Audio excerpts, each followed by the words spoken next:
90 பயங்கரவாதிகளை வேட்டையாடிய பெண் சிங்கம். யார் இந்த சோஃபியா குரேஷி? பஹல்காம் பயங்கரவாத தாக்குதலுக்கு பதிலடியாக இந்தியா ஆபரேஷன் சிந்தூர் என்ற பெயரில் தாக்குதலை நடத்தியது. இதில் 90 தீவிரவாதிகள் உயிரிழந்துள்ளதாக தகவல்கள் வெளிவந்துள்ளது. இந்த ஆபரேஷனை தலைமையேற்று நடத்திய பெண் தான் சோஃபியா குரேஷி. இந்திய ராணுவத்தின் கார்பஸ் ஆஃப் சிக்னல்ஸ் அதிகாரி 36 வயதான கர்னல் சோஃபியா குரேஷி குஜராத்தை சேர்ந்தவர். 1999 ஆண்டு ராணுவத்தில் சேர்ந்த இவர் 2006 காங்கோவில் ஐநா அமைதி காக்கும் பணியில் பணியாற்றினார். 2010 முதல் பாகிஸ்தான் பயங்கரவாதத்திற்கு எதிராக அமைதி காக்கும் நடவடிக்கையில் ஈடுபட்டுள்ளார். 2016 ஆண்டு 18 நாடுகள் நடத்திய சர்வதேச ராணுவ பயிற்சியில் இந்தியாவின் படைப்பிரிவை வழிநடத்திய ஒரே மற்றும் முதல் பெண் அதிகாரி சோஃபியா குரேஷி. அது மட்டுமின்றி லெப்டினன்ட் கர்னல் சோஃபியா குரேஷி ஒரு பன்னாட்டு ராணுவ பயிற்சியில் இந்திய ராணுவ குழுவிற்கு தலைமை தாங்கிய முதல் முஸ்லிம் பெண் அதிகாரி.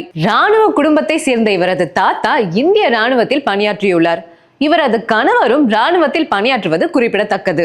ராணுவ குடும்பத்திலிருந்து வந்தாலோ என்னவோ அமெரிக்கா போன்ற நாடுகளில் பணியாற்ற வாய்ப்பு வாசல் கதவை தட்டினாலும் இந்தியாவின் எல்லை தாண்டாதவர். அது மட்டுமின்றி தான் இப்படி ஒரு ஆபரேஷனுக்கு தலைமை தாங்குவதை தன் குடும்ப உறுப்பினர்களிடம் கூட சொல்லாதவர். அந்த செய்தியாளர் சந்திப்பை பார்த்த பின்புதான் தந்தை கணவன் என எல்லோருக்கும் தெரியுமாம். அந்த அளவுக்கு தேசப்பற்று மிகுந்தவராக உயர்ந்து நிற்கிறார் சோஃபியா குரேஷி.